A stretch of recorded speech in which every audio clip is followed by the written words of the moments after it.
Welcome to Postcard English Stories. Today we're starting a story about a man everyone saw but no one really looked at. A quiet janitor in an old high school, a forgotten notebook, and a secret that waited years to be found. This is part 1 of the janitor's journal. Part 1, The Quiet Man in the Hallways. His name was Mr. Lewis. Every morning at Roosevelt High School, before the first bell rang, you could hear the soft squeak of his cleaning cart rolling down the east hallway. Students would walk past him half awake, earbuds and clutching coffee cups. He'd nod politely, smile sometimes, but most days he was invisible. He wore the same blue uniform, same faded cap, same slow, steady pace, always humming something old, like Miles Davis or Coltrane. His broom kept time like a metronome. And if you listened closely, the rhythm of his sweeping felt like music, too.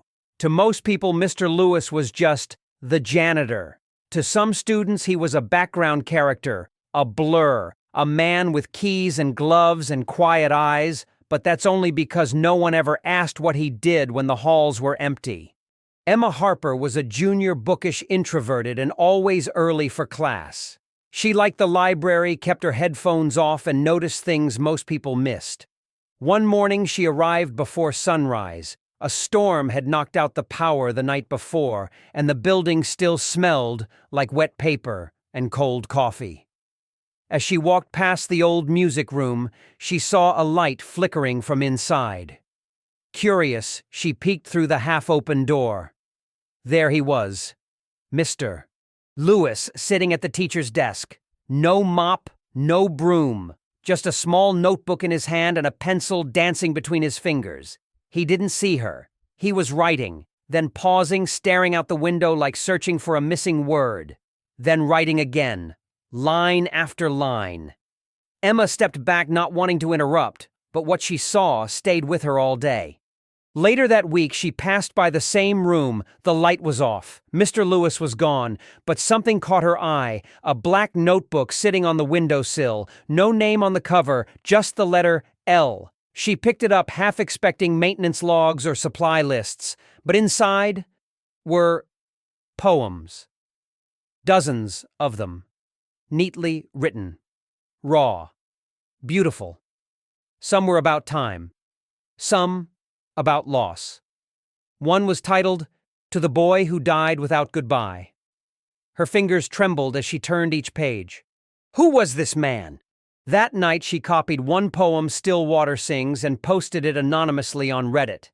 It was about silence memory and how floors remember every footstep. The post went viral. People thought it was written by a professional poet. Some even said it reminded them of Robert Frost. She didn't mention the notebook. Or Mr. Lewis. Not yet. The next morning, Mr. Lewis was quieter than usual. He didn't hum, he didn't make eye contact, and when Emma tried to say hi, he just smiled faintly and kept moving. She wanted to give the notebook back to tell him how beautiful his words were, but something stopped her. She didn't want to embarrass him, or worse, make him retreat into silence, so she kept reading. Every day. She found metaphors buried in mop buckets, verses about dreams stuck behind locked doors, and stories about a boy named Isaiah. Then one poem changed everything. It was titled, "For the One Who Watched and Knew." It was dated that morning. It read, "You saw me not with eyes, but with care. The hush of your footsteps said, 'I see you.' And though this journal was left behind, maybe it was always meant to be found." Emma froze. He knew.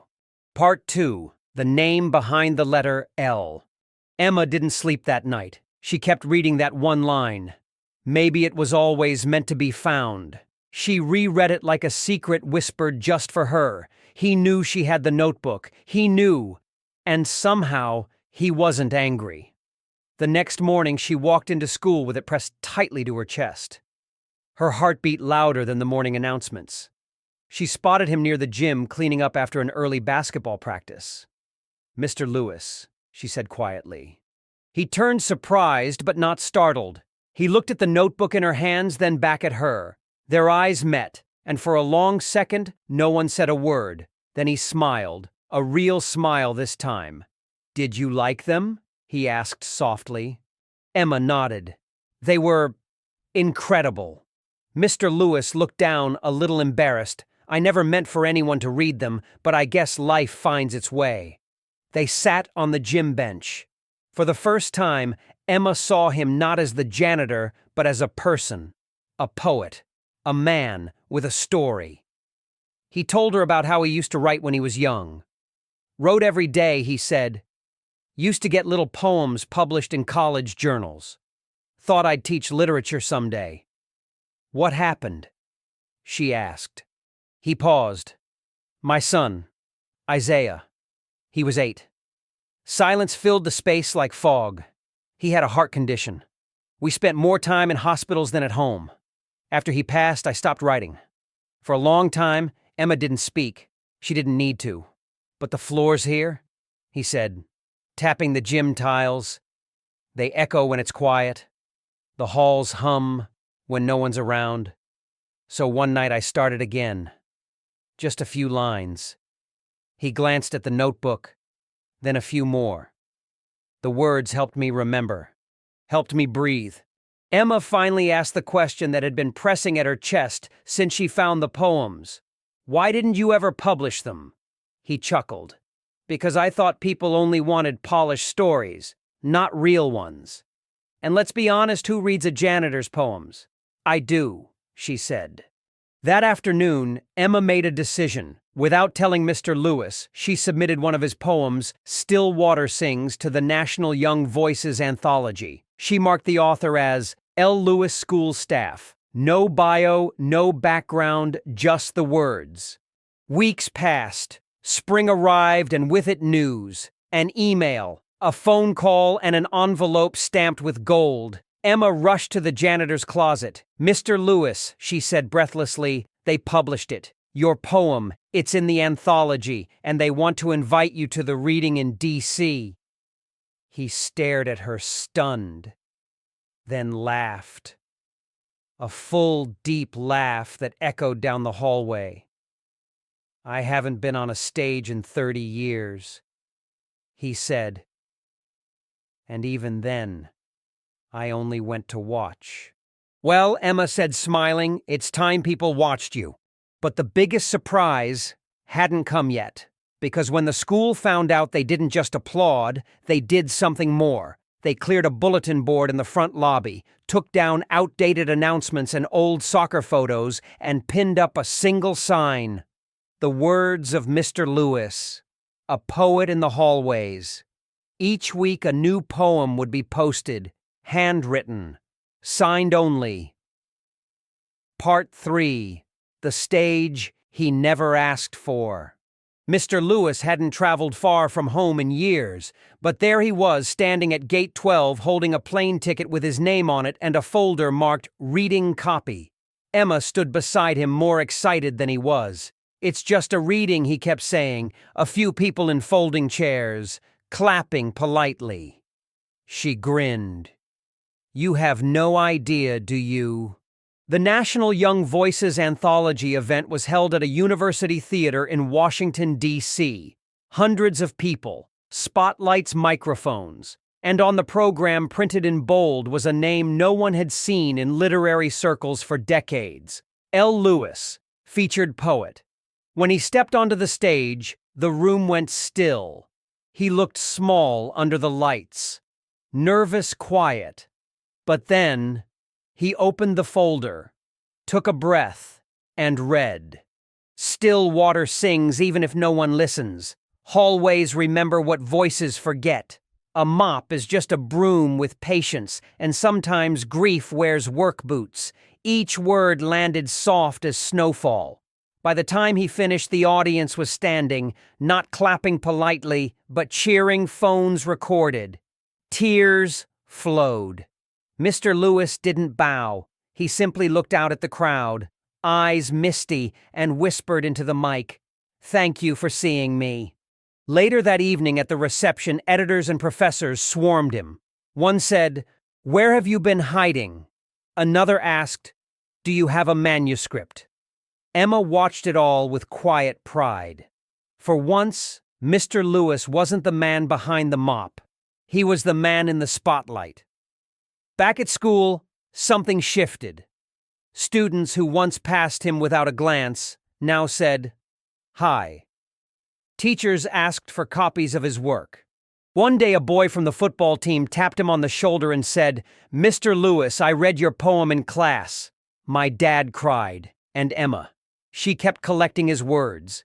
Not in secret this time, but together they met every Thursday after school. She typed, he read, and the notebook that once hid on a windowsill became the heart of something bigger. But Mr. Lewis, he remained humble. One afternoon, as he fixed a locker hinge, Emma asked, "Do you regret not publishing sooner?" He paused, thinking, "No." He said, "Some flowers bloom at night, and some are only meant to bloom when someone's watching."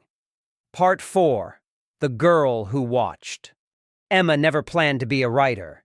She liked reading, liked stories that belonged to someone else. She was the quiet kind, the girl with a journal she never showed anyone, and essays full of ideas she pretended were just schoolwork. But something changed after Washington. After the applause. After watching a man once invisible become unforgettable. One Thursday afternoon, Mr. Lewis closed his notebook, leaned back, and asked, "Have you ever written anything just for you?" Emma froze. She had dozens of pages folded in drawers, hidden in phone notes, stories she never read out loud. Not even to herself, I guess she said. "But I'm not like you. I don't know if any of it's good." Mr. Lewis smiled. "I didn't write to be good. He said I wrote because something inside me needed a way out." He tapped his chest. "If your words come from here, then someone someday needs to hear them." That night, Emma pulled out an old story she'd written when she was 12. It was about a girl who lived in a lighthouse but was afraid of light. She laughed at how silly it sounded, but kept reading. By morning, she was editing it. By the weekend, rewriting. 2 weeks later, she asked Mr. Lewis if he'd read it. He said yes without hesitation. He took it home, read it twice, then handed it back with 3 words underlined on the last page. Start, keep going. Spring turned to summer. Mr. Lewis continued writing.